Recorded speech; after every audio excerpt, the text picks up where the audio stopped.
You ask Tiger to solve. This deals with linear equations with one unknown. The final result is x equals 1 over 4. Let's solve it step by step.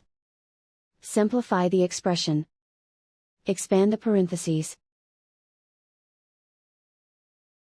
Group like terms. Simplify the arithmetic. Group all x terms on the left side of the equation. Subtract 4x from both sides. Group like terms. Simplify the arithmetic. Group like terms.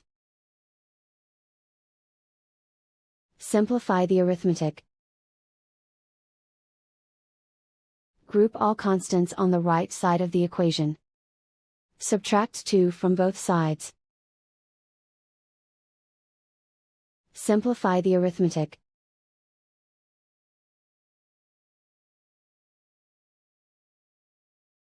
Isolate the x.